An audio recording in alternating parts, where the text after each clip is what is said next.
La parole est maintenant à Monsieur Pierre-Yves Collombat, vice-président de la mission temporaire sur l'organisation et l'évolution des collectivités territoriales.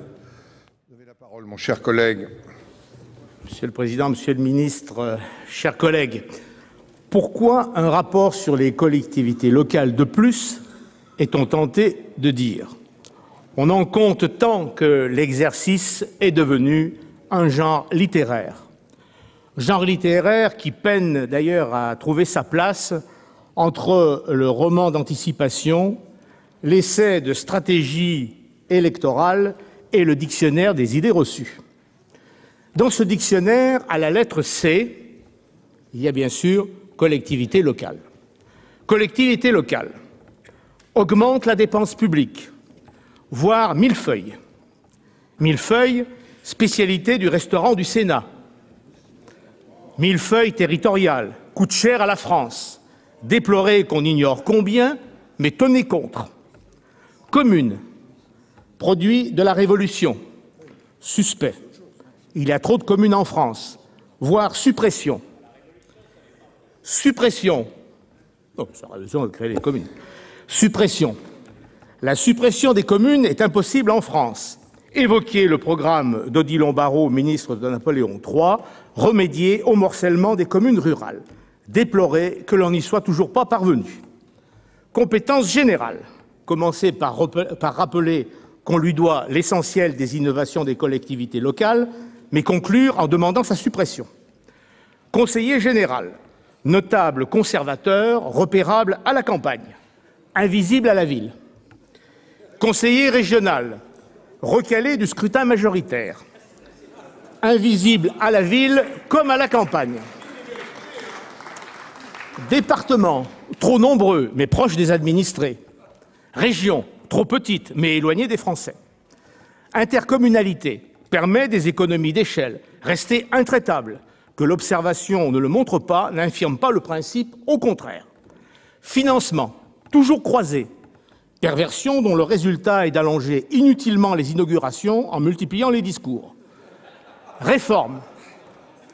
Réforme doit être audacieuse. Marque de caractère chez un homme politique.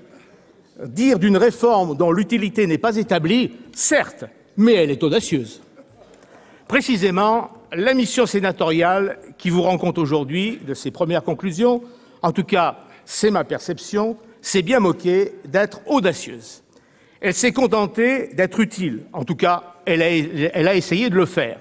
Tenter qu'à l'issue de la réforme, nos collectivités soient encore plus efficaces et encore plus démocratiques. D'où la méthode mise en œuvre, non pas partir d'a priori, autant dire souvent d'idées reçues, mais de la réalité, de la pratique, de l'expérience si diverse des élus, afin d'améliorer réellement les pratiques, objectif, je crois, de tout le monde ici.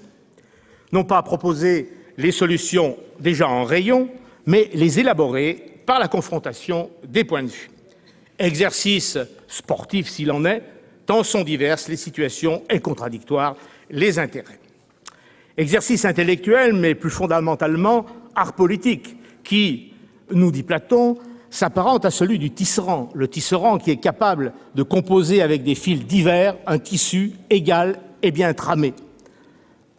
Le tisserand et le politique, nous dit Platon, tissent en une communauté qui repose sur la concorde et l'amitié, les tempéraments qui reposent, les tempéraments de la cité.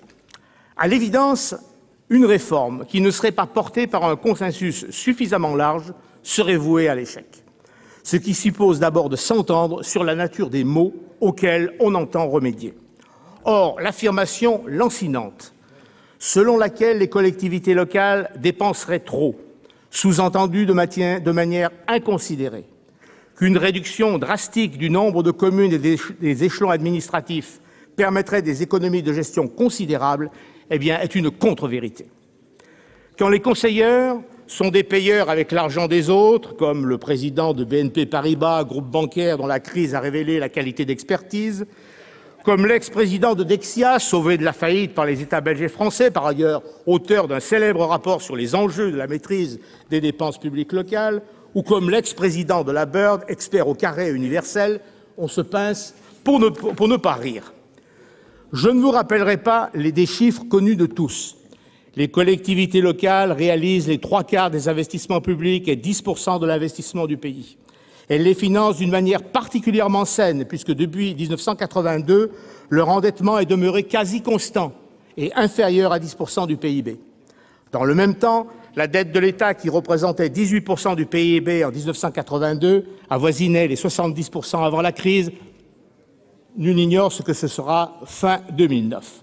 Durant cette période de montée en puissance de la décentralisation, les dépenses des collectivités locales auraient progressé annuellement, à périmètre de compétences constant, 1,4% plus vite que les dépenses de l'État.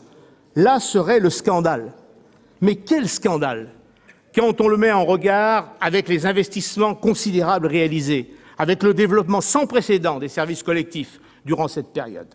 Du début de des années 90 à l'avant-crise, la France a accusé un retard de croissance annuel moyen de 1,5 point de PIB par rapport aux États-Unis, avec les conséquences que l'on sait sur l'emploi. Sortons un moment de l'épicerie maestricienne et demandons-nous qu'en aurait-il été sans les investissements réguliers des collectivités locales.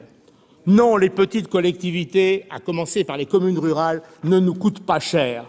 En 2007, les dépenses réelles de fonctionnement par habitant des communes de plus de 100 000 habitants étaient 78% supérieures à celles des communes de 500 à 2 000 habitants et 51% supérieures à celles des communes de moins de 500 habitants, avec une DGF par habitant 46% et 37% plus élevée que dans les communes de 500 à 2 000 habitants et de moins de 500 habitants. À l'inverse, ce sont les petites communes qui investissent le plus. Celles de moins de 500 habitants investissent 2,5 fois plus par habitant que les communes de plus de 100 000 habitants et celles de 500 à 2 000 habitants 2,2 fois plus. En rappelant ces chiffres, je n'entends nullement comparer ce qui ne l'est pas. Je n'ignore ni que le niveau de service offert par les grandes communes n'est pas celui des petites, ni que celles-ci ne pourraient pas investir autant sans aide extérieure, généralement des départements et des régions. Ce qui prouve au moins que, financement croisé ou pas, départements et régions ne font pas aussi mal leur travail qu'on le dit. Non, rien ne prouve que plus on est gros, plus on est beau. L'intercommunalité n'est pas nécessaire parce qu'elle réduirait la dépense publique, mais parce qu'elle permet de faire à plusieurs ce qu'on ne peut faire tout seul et ainsi de répondre aux légitimes attentes de nos concitoyens. Supprimer les petites communes ne supprimera pas les moyens qu'elles gèrent au quotidien, les problèmes qu'elles gèrent au quotidien à un coût minimum. Aucun des multiples rapports que j'ai évoqués ne se risque d'ailleurs à chiffrer les économies à attendre d'une réduction du nombre de communes ou de l'aplatissement du millefeuille, ce qui d'ailleurs n'empêche pas de causer. La seule étude que je connaisse qui ait tenté d'évaluer l'effet des politiques de réduction du nombre des collectivités locales menées en Europe est ancienne. C'est celle, vous la connaissez peut-être, d'Yves Mény. Je le cite. « L'expérience pour le moins mitigée des pays qui avaient entrepris des restructurations radicales, les désillusions du fameux optimum dimensionnel ont permis de relativiser l'absence d'évolution en France.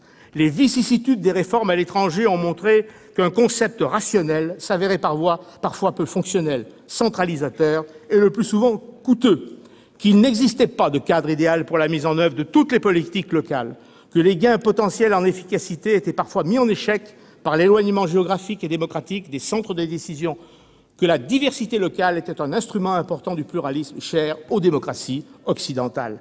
À la réflexion, il a paru que l'élection de milliers de conseillers dans des milliers de communes était encore le moyen le plus démocratique et le moins coûteux de faire fonctionner les communautés politiques et sociales locales. Démocratie et efficacité gestionnaire, en effet, ne s'opposent pas, mais se confortent, d'où la nécessité absolue de ne pas séparer réforme de l'organisation territoriale et réforme des modes de scrutin. S'agissant des intercommunalités, existe déjà un quasi-consensus, on en parlera, je pense, tout à l'heure. Nous n'y sommes pas encore parvenus s'agissant du département et de la région, mais je crois possible d'y parvenir. En tout cas, c'est sur cette note d'espoir que je conclurai. Merci. Merci, Monsieur le Président.